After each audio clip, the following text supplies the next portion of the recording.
Ladies and gentlemen, boys and girls, it is time to head back to Hawkins for Stranger Things Season 4, Volume 1. And it is so good to be back with these stories, with these characters, back in Hawkins and also Russia and California and the Upside Down and all that stuff, because it has been 3 years since Season 3. Season 3 came out in 2019. It's now 2022. And I have to say though, obviously didn't really like the big long wait and this giant hiatus, but it was definitely worth it. It was so worth it. Because with all the cast and crew saying like, oh, this is the biggest season, like it's on a whole nother level, it's the biggest budget, longest episodes and all that stuff, I was like, alright, cool, but is it really? And it is. Trust me, it really is. This is by far the best season of Stranger Things. I mean, I love all the other seasons. Obviously, the first one is the best, or was the best, but then you get to season 4 and it truly is on a whole other scale with just so much going on here. And that is kind of one of the faults of the series at the same time as well when it comes to season 4, is that there just is so much going on. Like, our characters are all split up and there's 4 different main storylines going on at once, meanwhile some other smaller ones as well. So it does get a little confusing and sometimes some storylines get a little neglected. And we'll talk about that more when we get further into the video. But overall, this season is a masterpiece. I mean, it's darker, it's scarier. Again, the budget is bigger, so the CGI looks amazing. The mystery is great. We have an amazing villain with Vecna, and the big reveals are going on. And there's just so much goodness when it comes to Stranger Things Season 4. And another thing I'm loving about this is the whole format that they're doing with Volume 1 and Volume 2. Because again, Volume 1 just came out a couple days ago on Netflix. It's the first 7 episodes of the season. And then on July 1st, we will get Volume 2, the last 2 episodes, which both are going to be like feature film length. Which the episodes we got in Volume 1 were already an hour plus. Every single episode was over an hour, so it was already basically like watching a little Stranger Things movie every episode. So that was amazing. But I love even more that we're getting it split up, because that's something I've always hated, is how Netflix, they drop the whole season at once. Because I much prefer the weekly release of these shows, because when you just do a big drop all at once with the whole season, then you kind of feel the pressure of like, oh, you have to sit down and watch this and binge watch all these episodes to avoid spoilers, and it's like you have to get it all watched in one weekend, and then after that it's just over, and then you have to wait a whole year for the next season, and it's just, I've never liked it. So I'm glad that they're, at least splitting it up a little bit more, especially seeing how episode 7 ended on such a huge cliffhanger and such huge reveals. It gives us time to theorize and hypothesize about what's going to happen next, and that's something I've always loved about the weekly release. So I like that we're at least integrating part of that into this format for Stranger Things Season 4. But guys, we're going to go ahead and dive deeper into the season, all my thoughts on it, specifically on the storylines and the characters involved. So we're going to break down each character individually, kind of categorized by storyline. We're going to start off with 11. So just the whole kind of 11 origin story that we had going on throughout the season. And 11 as a character, because of course she started off in California, you got to see her getting bullied and stuff. And I mean, it was pretty common back in 80s movies, so I do feel like that was a nice homage. But at the same time, I mean, it's very unrealistic, like, how mean these girls really were to her. And especially how, like, not one person was like, hey, this is, like, not right. And also, I mean, like, 11, it's not like she looks weird or anything. Like, I don't really get why she was being bullied. But either way, I mean, she's getting bullied here. Angela, she totally deserved what she got there. The roller skate to the face. I don't think I've ever wished that upon someone more.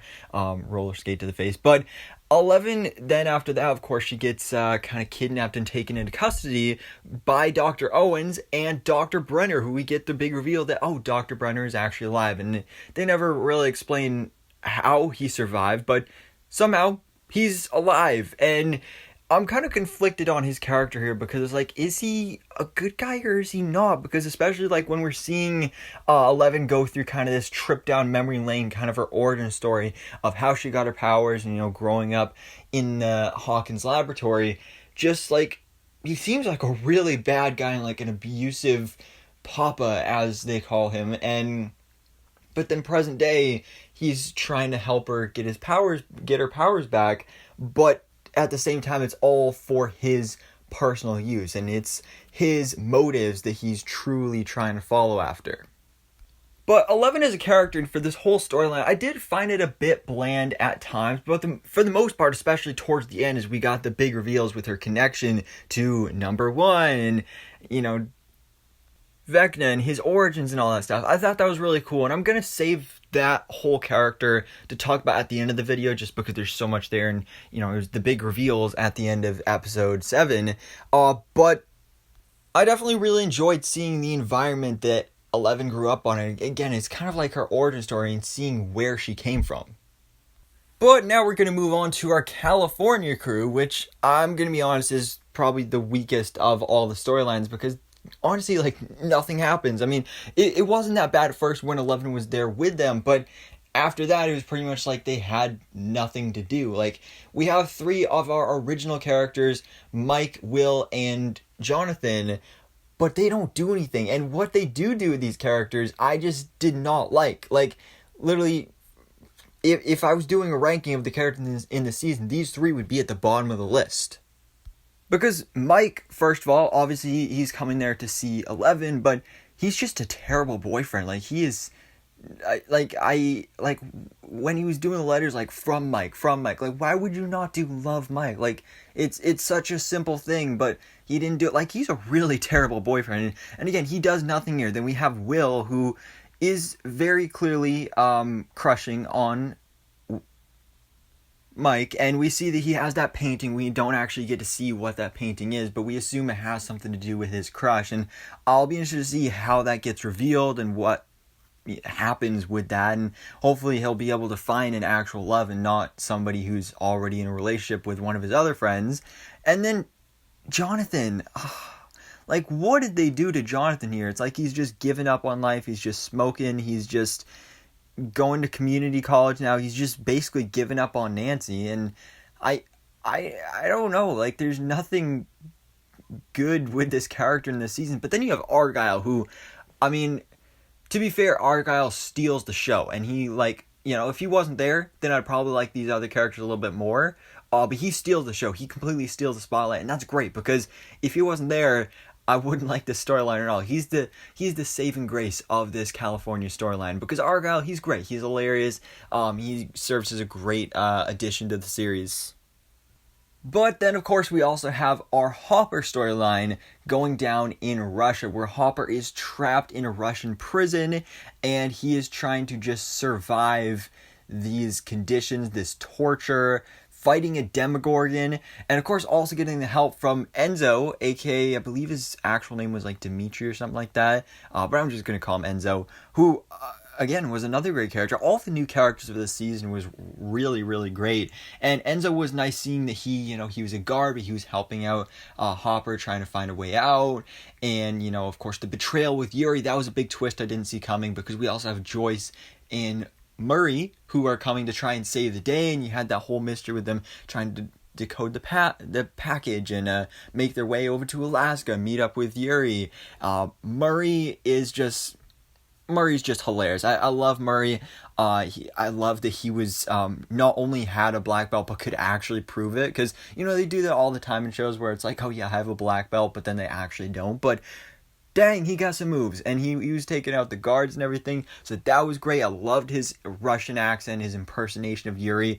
That was great. When it comes to Joyce, I mean, she's there, not really much going on with her, but obviously seeing her reunite with Hopper was a really emotional moment in that final episode, and Hopper just, obviously we're used to him being kind of a funny guy that's always cracking jokes and stuff, but here he's just darkly depressed and tortured, and he's given up. But I loved scenes when they had kind of the Last Supper there, and how he's kind of got this Demogorgon prior knowledge and was prepping everybody, and how he was actually fighting the Demogorgon with the spear that was on fire. That was great. I really enjoyed seeing that. But then finally we have the best storyline, our crew over in Hawkins, where we have like I said, this is the greatest part of the story. I was always super engaged when we were with these characters. Obviously, we got the main crew with Dustin and Lucas, Max, new addition Eddie, of course, returning Robin and Nancy and Steve as well. And Dustin, there's not really much going on with him, but still, he's a funny character. He's great to always have around. He's pretty much just tagging along with everybody else's storylines. But Lucas was interesting because they introduced this new dynamic this season where he's joined the basketball team, so he's now trying to become popular, and that kind of puts a wedge between his relationship with the rest of the Hellfire Club, because especially like they have their basketball championship the same night as the Dungeons and Dragons tournament thing. I don't know the technical name for it. But still, I thought that was really cool, especially seeing now these new characters with the basketball team, specifically with Jason, who was another really interesting character, because at first, he just seemed like, the cocky, douchey jock, but then, like, you could tell he actually cared about his girlfriend, and, that really hit him when he found out that she died, especially the way that she did, and possibly maybe she was even pregnant. I'm just guessing, because the way she was throwing up in the bathroom and stuff, I feel like maybe she was pregnant and maybe he knew that, and that's what made him even more upset. But then he just turned into this dark, twisted evil that was just ready to literally murder Eddie Munson. But they were noticeably absent from episode 7 and possibly episode 6 as well. I don't remember for sure, but hopefully they'll pop up more and we get some more more of a conclusion to that storyline in the final 2 episodes in volume 2 of this season. But Lucas kind of connects to Max because, of course, they've broken up now, and I am honestly really hoping they get back together because I really, really like them as a couple. But Max is a great character in this season because she, of course, was introduced in season 2, and, she's done stuff, but she's never had as big of a role as she has in this season, specifically in episode 4, Dear Billy, because she's also kind of like Hopper, a very tortured soul in this season because she's suffering from the loss of her brother Billy, and she is distancing herself from the rest of the group, and she just has some really great moments again, specifically in episode 4, which is one of the best episodes of the season by far, where I love how she's literally preparing for her death. She's the new target of Vecna, and she's writing all these letters to people, and I'll be really interested to see if we do actually get to see at least Lucas open up his letter and see what she actually wrote to him, if it's like, I actually do love you or something like that. But also how she was able to fight back against Vecna. Like, she was literally seconds away from dying, but I love how they introduced this element of like, the music, it's like a lifeline back to the living, and that song, Running Up the Hill, is a song I've never even heard of before, but now, after hearing it multiple times in the show, is automatically on my 80s playlist on Spotify because it's a great song. Plus, makes me think of Stranger Things, and it's awesome. I love those moments there, and just seeing Sadie Sink really get to show off her acting chops here was amazing.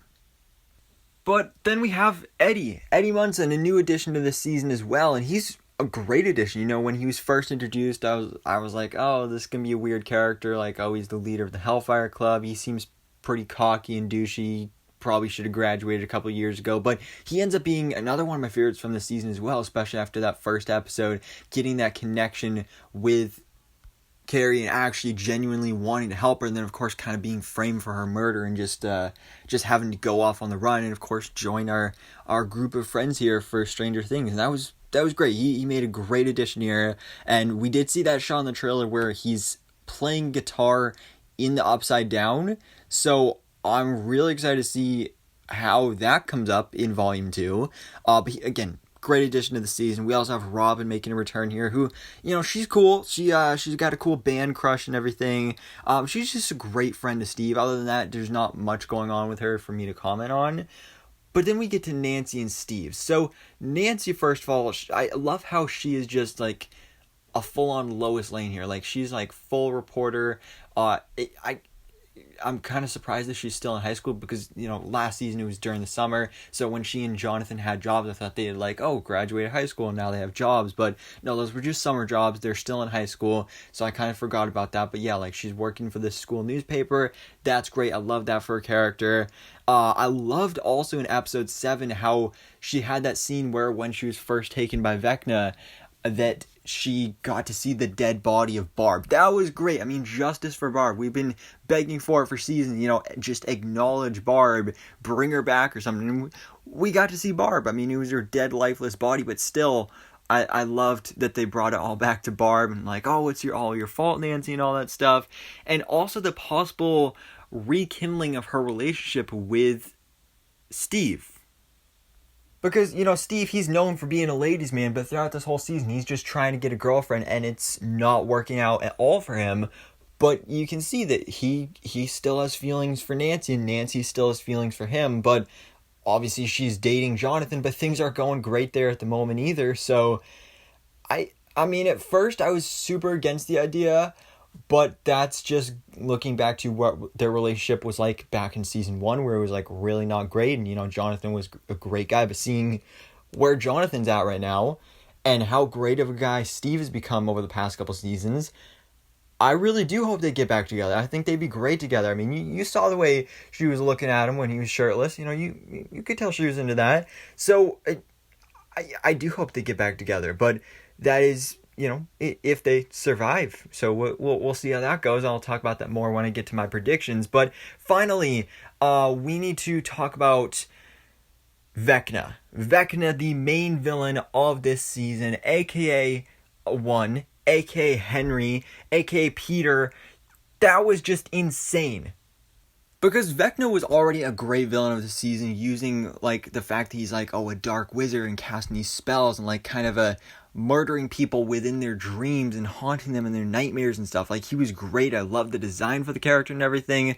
I love that. And also the idea that he's maybe like a 5-star general for the Mind Flayer, which I kind of don't like the idea of. Like, I feel like it should be better that, instead of him working for the Mind Flayer was working for him, because, the Mind Flayer is already dead. So I feel like, Vecna already seems way more powerful, so he should be the one that's in charge. So we'll see how that goes. But, I mean, he was great. He was a great villain. And of course, when we get the reveal of his origins in episode 7, that was even better, because we had the orderly called Peter, who was with 11 this whole time. And, he was an interesting character. I was like, all right, he's helping her out. He seems like a good character, a good guy. They're going to escape together. That's great and everything. But then things just took a turn. And, like seconds before things happened, I started to predict things and put pieces together. I was like, oh, wait, is this going to happen? And then it did happen. And it was just so cool and so much fun, because things that you forget about, like little things, always come back together. It's like Stranger Things never leaves any questions unanswered. And just in the last 15 to 20 minutes of episode 7, it was like reveal after reveal after reveal, specifically when it comes to this character, because it was a big enough reveal that it was like, all right, this guy is number 1. That's why he's so connected to 11, and that's, what he was talking about before with his experience with number 1. So I love that we finally get to see number 1. That was great. And honestly, at that point, I was like, oh, that'd be a great place to end the episode. That's a big reveal to end off on. But no, that's like one of the smallest reveals of the reveals of that character, because then after that, it's revealed that he's the one that actually killed all the children, not 11 like they made it look like during that flashback in the first episode, which, from the moment I saw that flashback in the first episode, I knew it wasn't her. I felt like it was maybe her fighting back someone, and that's exactly what it was. I just didn't expect it to be this guy. Because then, at this point I was like, all right, this guy's got to be Vecna too. And obviously that is confirmed and officially revealed here. But nowhere did I see coming that he was going to be revealed to be Henry Creel, the son of Victor Creel, which Victor Creel and the Creel house, that whole storyline in the season was great as well. I love seeing that, the flashbacks with that, and obviously Robert Englund, who played Freddy Krueger, him doing the grown-up version of Victor Creel. That was great, really disturbing, kind of like a Silence of the Lambs type thing with that interrogation in the mental hospital. That was amazing, and again, the flashbacks with that was great, and, just this reveal that Henry was the one that was doing all that stuff. And technically it was Vecna, but it was Henry as a child that killed his own mother, that killed his sister, and he just, passed out because he underestimated or overestimated his powers. And then his father got arrested and blamed for all of it. And that was just so interesting. And of course, you get to see kind of that final battle in episode 7 between Peter slash Henry slash 1 slash Vecna versus 11, and then him kind of getting sent into the Upside Down. This is the first real gateway and first opening into the Upside Down, where you see he is just torn apart and officially turned into Vecna. And I love how at the ending shot, when you see Vecna present day, he still has that number 1 tattoo on his wrist. That is just beautiful storytelling right here, and like the interconnectivity is amazing, especially how you connect all of these storylines together. Because that's something that going into this season I was a little confused, like with this whole Creel House thing that we were teased with. I was like, alright, how is this going to connect to everything? But then I see not only is it connected to Vecna, but it's connected to 11 storyline and, you know, everything going on in Hawkins, and not so much what's going on in Russia right now, but literally everything here is connected, and it is just beautiful. Like, this is a cinematic masterpiece right here. Now, before we end off the video, I do want to give some quick predictions. So what is going to happen next in Stranger Things Season 4, Volume 2, which again, those 2 episodes are coming on July 1st. So obviously we're going to get a cool rematch of 11 versus 1, aka 11 versus Vecna, and that is going to be so cool to see. And I'm thinking that maybe, you know, Hopper and everybody, they're going to return from Russia, and maybe 11 seeing Hopper, especially seeing how at the beginning of the season, like, she made her diorama about him and everything, and, you know, she still has that huge connection to Hopper. Like, maybe seeing him gives her the extra motivation to officially be able to take down and power up against Vecna. I feel like that'd be pretty cool. But the biggest question for me is who is going to die, because I mean, there's so many characters on this show right now. There's at least 22 main and supporting characters at this point. So somebody's got to die. And, you know, some of the cast have even been talking about that. Like, I watched an interview with Noah Schnapp and Millie Bobby Brown about, like, you know, at this point, you know, somebody's got to die. So I feel like at least one of our main characters is going to die. The only question is, who is it? I mean, there's a whole bunch of times throughout the season where I was like, oh, are they going to die? Like, for a second, I thought Max was actually going to die there. And I almost thought she did when, you know, the screen went black and I thought the episode ended. But no, she was good. You know, she's safe for now. I mean, who knows? Maybe she'll die in the last 2 episodes. But honestly, I'm going to say probably my 2 biggest predictions is either Nancy or Steve, because Nancy at the end of episode 7, she is still trapped and in the clutches of Vecna, and I mean, there's no way to get the music to her as far as we're aware, so I don't know how they are going to be able to save her or anything.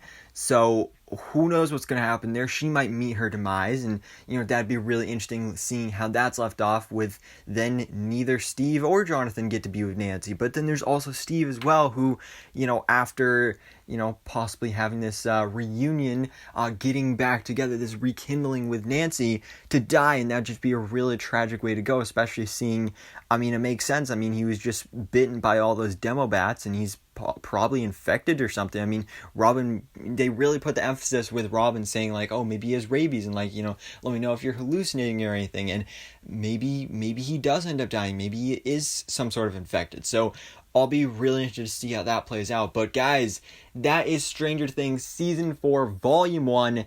It was amazing. This really, truly was so much fun. Like especially in that last episode when we were getting all those big reveals related to Vecna, like, I just had such a huge smile on my face because it was just making so much sense, and the interconnectivity was amazing, and I just love this show. Like, I mean, like I mentioned at the beginning of the video, like, obviously I wish we didn't have to wait 3 years for this season, but, you know, the extra time to put into the effort of perfecting this season, it was so worth the wait, and I'm so excited to see Volume 2 on July 1st. So glad we don't have to wait a whole year for that.